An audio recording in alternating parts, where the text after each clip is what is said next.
అండి, నమస్తే. Welcome to my channel Sri Suma మీ తెలుగు అమ్మాయి వ్లాగ్స్.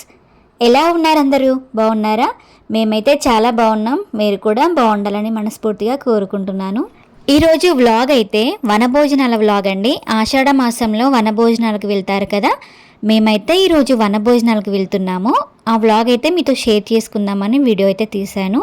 అలాగే ఈరోజు మా ఇంట్లో ఇంకో స్పెషల్ కూడా ఉంది. ఈరోజు వనభోజనాలతో పాటు మా ఇంట్లో ఉపలమ్మ దేవుని కూడా చేసుకుంటున్నాము. దానికోసమని అత్తమ్మ రెడీ అయిపోయి దేవుడి కోసం నైవేద్యం అయితే వండుతుంది. ఆషాఢ మాసం స్టార్ట్ అయిన ఫస్ట్ వీకా లేదా సెకండ్ వీకా అనేది మేము వనభోజనాలకు వెళ్తాము. కానీ ఈసారి అయితే చాలా లేట్ అయిపోయింది. ఆషాఢ మాసం ఎండింగ్లో వెళ్ళాము వనభోజనానికి. వనభోజనానికి వెళ్ళే రోజు ఒకరోజు ముందుగానే మేమైతే ఇంటికైతే వచ్చామండి, మా అత్తయ్య వాళ్ళ ఇంటికి. మరి మీరు వనభోజనానికి వెళ్ళారా లేదా అనేది అయితే నాతో అయితే షేర్ చేసుకోండి, కామెంట్ చేయండి. ఇక్కడ మా బావి దగ్గర అండి, మా పొలం దగ్గర అయితే చూడండి చాలా బాగుంది కదా, పచ్చడి పొలాలు. మేము ఎప్పుడు వనభోజనాలకు వచ్చినా నాటు వెయ్య ముందుకే వచ్చేవాళ్ళము. కానీ ఈసారి లేట్ అయిందని చెప్పాను కదా, పచ్చగా పొలాలు అయితే నిండిపోయాయి, నాట్లు అయితే వేశారు. చాలా బాగుంది వాతావరణం చూస్తుంటే బావి దగ్గర. ఇక్కడ ఉప్పలమ్మ దేవుని చేసుకుంటున్నాం ఈరోజు అని చెప్పాను కదా, దానికోసమని అత్తమ్మ రెడీ అయిపోయి అయితే బావి దగ్గరికి వచ్చారు. ఉప్పలమ్మ దేవుడి దగ్గర గుడికి అయితే సున్నం వేసి పసుపు కుంకుమలతో బొట్లు అయితే పెట్టుకున్నారండి. అత్తమ్మ మంచి దేవుని అయితే పూజించింది. ఇక్కడ మావయ్య ఉప్పలమ్మ దేవుని గుడిలో దీపం అయితే పెడుతున్నాడు. పసుపు కుంకుమ వేసి దీపం పెడుతున్నాడు. మా సైడ్ అయితే ఉప్పలమ్మ దేవుని ఇలా చేసుకుంటాము. మరి మీ సైడ్ ఎలా చేస్తారనేది అయితే కామెంట్ చేయండి.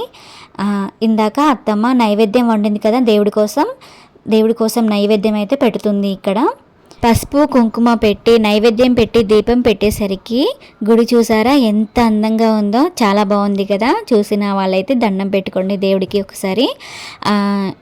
పూజించుకున్నాం, పూజ అయితే అయిపోయింది. ఇక్కడ గొర్రెపిల్లని అయితే ఇస్తున్నాము అమ్మవారికి. ఇక్కడ మావయ్య గొర్రెపిల్లకి స్నానం చేపించాడు, ఇంకా బొట్లు కూడా పెడుతున్నాడు. ఇక్కడ ఆయన మా మరిది అండి, మా హస్బెండ్ వాళ్ళ తమ్ముడు. దేవుడికి దండం పెట్టుకొని కొబ్బరికాయ అయితే కొడుతున్నాడు, మొక్కుకున్నాడేమో దేవుడికి. ఇక్కడ మావయ్య అక్కడ కుండ ఉంది కదా, చిన్న కుండ, అందులో కొంచెం మందు, ఇంకా బెల్లం చాక, ఇంకా కొబ్బరి నీళ్ళు ఇవన్నీ అయితే పోసారండి దేవుడి కోసం. అక్కడ గుడి ముందు అయితే గొర్రెపిల్లని పెట్టి ఈ కార్యక్రమం అయితే చాలామందికి తెలిసే ఉంటుంది, ఇంకా చెప్పనవసరం లేదు. బావి దగ్గర పనులు అయితే జరుగుతున్నాయి. ఇంటి దగ్గర అల్లం అయితే పడుతున్నామండి. అల్లం పట్టడం కోసం నైట్ మేము వచ్చేసరికి అత్తమ్మ అవన్నీ అయితే అల్లం వెల్లుల్లి తీసి పెట్టింది. ఇక్కడ కొత్తదండి మిక్సీ అయితే కొత్తది, అందుకని కొంచెం బొట్లు పెట్టి అగరబత్తులు అయితే ముట్టించాము. ఇక్కడ నేను కొత్తిమీర, పుదీనా, ఆనియన్స్ ఇవన్నీ అయితే క్లీన్ చేసుకుంటున్నాను. ఇక్కడ అన్నీ అయితే క్లీన్ చేసి పెట్టుకుంటున్నామండి. బావ అయితే నాకు హెల్ప్ చేస్తున్నాడు, ఆనియన్స్ అయితే కట్ చేస్తున్నాడండి బావ. కూర మావయ్య ఇంటికి తీసుకొచ్చే లోపు అయితే మేము ఇవన్నీ రెడీ చేసి పెట్టుకుంటే కర్రీ అనేది తొందరగా చేయవచ్చు అని అన్నీ అయితే రెడీ చేసి పెట్టుకున్నాం. ఇక్కడ అత్తమ్మ అయితే అల్లం వెల్లుల్లి పేస్ట్ దంచుతుందండి. మిక్సీ ఉండగా పూజ కూడా చేసుకున్నారు, మళ్ళీ దంచుతున్నారు ఏంటి అనుకుంటారేమో. ఇక్కడ అయితే మిక్సీ ఫస్ట్ పూజ అయితే చేయలేదండి, ఇంకా మిక్సీలో పెట్టాను. అవన్నీ వేయడానికి అయితే మిక్సీ జారీలో వేసాను. పవర్ అయితే పోయింది. ఇక పవర్ పోయిందని చెప్పి ఇంకా మిక్సీకి అయితే పూజ చేయడం స్టార్ట్ చేసినాం. పూజ చేసి అయితే అక్కడ పెట్టినాం.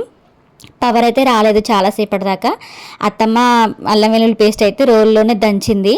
ఇక్కడ మామయ్య అయితే బోటి క్లీన్ చేస్తున్నాడండి. కూర అయితే ఇంటికి వచ్చింది. మామయ్య బోటి అయితే క్లీన్ చేస్తున్నాడు. ఇక్కడ మను అయితే అన్ని డౌట్స్ అయితే అడుగుతాడండి, అదేంటి ఇదేంటి, అది ఎట్లా వస్తుంది, ఇది ఎట్లా వస్తుందని. మావయ్య దగ్గర అయితే మను ఉన్నాడు, హెల్ప్ చేస్తున్నాడు. ఇక్కడ చిన్న బాబు, నా చిన్న బాబు అండి, బబ్లు కాడు. నాకు ఇద్దరు బాబులండి, పెద్ద బాబు మను, చిన్న బాబు బబ్లు. వీడు చిన్నోడు.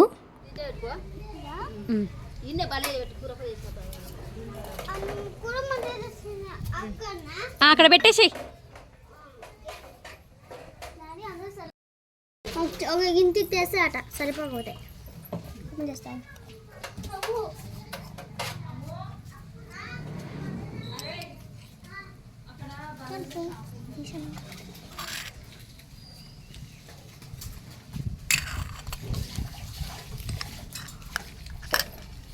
ఇక్కడ వంట చేసిన అమ్మాయి ఈవిడే. ఇందాక చూపించాను కదా వంటలు, ఇంకా మా మరిది పిల్లలండి, వాళ్ళైతే చిన్న గిన్నెలలో వంట అయితే చేసుకున్నారు. ఇలాంటి ఫెస్టివల్స్ అప్పుడే కలుసుకుంటారు కదా, ఇంకా మంచిగా నలుగురు అయితే ఆడుకుంటారు. మరిదికి 2 పిల్లలండి, ఇంకా వాళ్ళందరూ కలిసి అయితే మంచిగా ఆడుకుంటారు. ఇక్కడ కర్రీ అయితే చేస్తున్నాము, మటన్ కర్రీ అయితే చేస్తున్నాము. కొంచెం క్వాంటిటీ ఎక్కువనే కాబట్టి పెద్ద గిన్నె పెట్టుకున్నాము. వంట అయితే నేనే చేస్తున్నానండి. ఎలా వస్తుందో చూడాలి. ఇంకా చాలా ఎక్కువ మటను నేనే వండుతున్నాను. కర్రీ అయితే బాగా నేనైతే చేస్తున్నాము. ఇక్కడ అన్నీ అయితే ముందుగా రెడీ చేసి పెట్టుకున్నాను. ఇంకా కర్రీలోకి ఫస్ట్గానే నేను మసాలాలు అన్నీ అయితే కలిపి పెట్టుకుంటాను, ఏ కర్రీ చేసినా కూడా. వనభోజనాలకు వెళ్తే మాత్రం వనంలోనే వండుకుంటే, పొయ్యి పెట్టి వండుకుంటే చాలా బాగుంటుంది. కొంతమంది అలా చేస్తారు, కానీ ఇప్పుడు అంత ఓపిక ఎవరికి ఉందండి. అన్నీ ఇంటి దగ్గరే వండుకొని ఏదో పేరుకు మాత్రం బావి దగ్గర వేయి కూర్చొని తింటూ ఉంటాము. కానీ అలా అయితే ఏం బాగుంటుందండి. వనంలోనే వండుకొని తింటే, పొయ్యి పెట్టుకొని వండుకొని తింటే చాలా బాగుంటుంది. అది వనభోజనాలు అంటారు. కానీ ఇప్పుడు ఈ కాలంలో మాత్రం అన్ని ఇంటి దగ్గరే వండుకొని పోతున్నారు, నాకు తెలిసినంత వరకు అయితే. ఇక్కడ కర్రీ అయితే ప్రిపేర్ చేస్తున్నాను. హిట్టా ఫట్టా అనేది తర్వాత చూడాలి, అందరు తిన్న తర్వాత. కర్రీ అయితే పర్లేదు, బాగానే వేస్తాను, కానీ క్వాంటిటీ ఎక్కువ కాబట్టి ఇంకా కారం ఉప్పు అనేది సరిపోతుందా లేదా అని చూసుకోవాలి. అల్లం పేస్ట్ అయితే నేను ఆల్రెడీ కర్రీస్లో కలుపుకున్నాను, అందుకని కొంచెమే వేసాను. వీడియోస్ అయితే చూస్తున్నారు, చూసిన వాళ్ళైతే లైక్ మాత్రం చేయట్లేదు. లైక్ అయితే చేయండి. ఒక లైక్ చేసినంత మాత్రాన మీ డబ్బులు అయితే ఏం పోవట్లేదు కదండి. ఒక లైక్ అయితే చేయండి, మాకు ఇంకొంచెం వీడియోస్ చేయాలి, బాగానే లైక్స్ వస్తున్నాయి, వ్యూస్ వస్తున్నాయి అని ఇంకొంచెం మేము చేయగలము. కొంచెం సపోర్ట్ అయితే చేయండి. ఇక్కడ పిచ్చుకలు అండి ఫుల్ సౌండ్ చేస్తున్నాయి, గొడవపడుతున్నాయేమో, చాలా పిచ్చుకలు వచ్చాయి, చాలా సౌండ్ అయితే చేస్తున్నాయి. సౌండ్ బాగుందని చెప్పి అయితే నేను వీడియో తీస్తాను, మీరు కూడా ఎంజాయ్ చేయండి. పల్లెటూరులో ఉన్న వాళ్ళకైతే ఇది కామన్. ఇంకా రోజు వింటూ ఉంటారు కదా, పల్లెటూరులో ఉన్న వాళ్ళైతే పిచ్చుకలు ఇంట్లోకే వస్తూ ఉంటాయి. ఇంట్లోకి పిచ్చుకలు వస్తే చాలా మంచిది అంటారు. ఇక్కడ వంటలన్నీ అయితే పూర్తయిపోయాయండి. అంత వీడియో అయితే తీయలేకపోయాను నేను, ఇంకా వంటలంతా అయితే పూర్తయిపోయాయి. వనభోజనాలకు వెళ్తున్నాం కదా, ఇక్కడ ఒక డబ్బాకి లేదా అప్పుడు గంపలలో పెట్టుకుని వెళ్ళేవాళ్ళు. ఇప్పుడు డబ్బాలు ఏది ఉంటే అది, అందులో కొంచెం పసుపు రాసి, కుంకుమ పసుపు బొట్లు అయితే పెట్టుకొని పూజించుకొని అన్ని డబ్బాలో సర్దుకొని వెళ్తారు. ఇక్కడ నేను డబ్బాకి అయితే బొట్లు అయితే పెడుతున్నాను. వనభోజనానికి మేమైతే రెడీ అయిపోయి వెళ్తున్నాము. ఈరోజు చాలా ఎండ అయితే ఎక్కువనే ఉంది, వర్షం అయితే ఏం పడలేదు. ఎప్పుడు వెళ్ళినా కొంచెం వర్షం డిస్టర్బ్ చేసేది. ఈరోజు అయితే బాగానే ఉంది, ఎండ ఎక్కువ ఉంది ఈరోజు. ఇక్కడ మీరు చూస్తున్నట్లయితే ఇక్కడ దుర్గమ్మ గడ్డ అంటారంట అండి. ఇక్కడ పెద్ద చెట్టు ఉంది, వేప చెట్టు. చెట్టు కింద పుట్టలు ఇంకా గుడి అయితే ఉన్నాయి. ఇక్కడికి వచ్చి గంపలు ఎత్తుకొని వచ్చి ఇక్కడ 5 చుట్లు తిరిగి కొబ్బరికాయ ప్రసాదము అన్నీ పెట్టి మొక్కుకొని మళ్ళీ ఎక్కడికి వెళ్ళే వాళ్ళు అక్కడికి వెళ్తారండి. ఇక్కడ డబ్బులు తీసుకుంటుంది చూసారా, అదైతే వాళ్ళ భూమి వాళ్ళదేనంట అండి. అందుకని ఆడ గుడి కట్టుకోవడానికి ఆమె అయితే డబ్బులు అయితే కలెక్ట్ చేసుకుంటూ ఉంటుంది. ఇంకా వాళ్ళ భూమిలోకి వెళ్ళి కొబ్బరికాయ కొట్టి ఇవన్నీ చేసుకుంటున్నాం కదా, 20 రూపీస్ అట్ట ఇవ్వాలంట. అందరైతే ఇక్కడ వనభోజనాలకు వెళ్ళే రోజు ఇక్కడే ఏటపోతులు కింద కోస్తూ ఉంటారు. చూడండి, జనాలు అయితే తక్కువగానే ఉన్నారు, ఎటు వల్ల అటు వెళ్ళిపోతారు. మా పుట్టింట్లో వనభోజనాలు అయితే చాలా బాగా జరుగుతాయండి. అందరూ ఒకే చోటుకి వెళ్తారు, కానీ ఆ వ్లాగ్ అయితే తీయలేకపోయాను. ఆ రోజు చాలా వర్షం అయితే పడింది. వనభోజనాలు అంటే అలా ఉండాలి, చాలా బాగుంటుంది. ఊరంతా ఒక చోటే ఉంటారండి, చాలా బాగా అనిపిస్తుంది నాకు. ఎంత దూరంలో ఉన్న వనభోజనాలకు వెళ్ళడానికి అయితే చాలా ఇష్టపడతాను నేను. ఫైనల్గా మా బావి దగ్గరికి అయితే వచ్చాము. రైస్ అయితే ఒక్కటే ఇంటికాడ పెట్టలేదు, ఇంకే వనభోజనానికి వెళ్తున్నాం, బావి దగ్గర ఒక పొయ్యి అనేది పెట్టాలి కదా అని చెప్పి మేమైతే ఇంకా రైస్ అయితే పెట్టాము బావి దగ్గర పొయ్యి పెట్టుకొని. మరి వనభోజనాలకు వెళ్తే మీరు ఎలా చేస్తారు అనేది కామెంట్ చేయండి. ఇక్కడ పొయ్యి పెట్టి అయితే మేము రైస్ అయితే పెట్టుకున్నాం. చూడండి, వర్షాకాలం కదా, చుట్టూ పచ్చటి పొలాలు, పచ్చదనం ఎంత బాగుందో, చాలా బాగుంది కదా.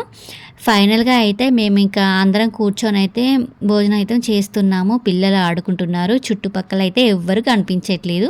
మా బావి దగ్గర మేమే కూర్చొని తింటున్నాము. ఇక్కడ మా మావయ్య వాళ్ళ అన్న కూతుర్లు వచ్చారండి. మాకైతే ఆడపడుచులు అయితే ఎవరు లేరు. బావ ఇంకా మా మరిది వాళ్ళ అన్న కూతుర్లనే ఆయన కూతుర్లాగా చూసుకుంటాడు. ఎలాంటి ఫెస్టివల్స్ వచ్చినా మా మావయ్య వాళ్ళని పిలుచుకుంటాడండి. అమ్మాయిలు లేరు కదా, ఇంకా వాళ్ళని పిలుచుకుంటాడు. అందరం కలిసి అయితే భోజనం చేస్తున్నాం. వీడియో నచ్చిందా అండి? నచ్చితే మాత్రం ఒక లైక్ చేయండి, సపోర్ట్ చేయండి, సబ్స్క్రైబ్ చేసుకోండి మన ఛానల్ని. ఇలాంటి మరెన్నో మంచి మంచి వ్లాగ్స్ కోసం మన ఛానల్ని సబ్స్క్రైబ్ చేసుకొని సపోర్ట్ చేస్తూ ఉండండి. ఒక లైక్ అయితే చేయండి. థ్యాంక్స్ అండి. Thanks for watching. మరొక మంచి వ్లాగ్తో మళ్ళీ నేను మీ ముందుకు వస్తాను. ఓకే అండి, బాయ్.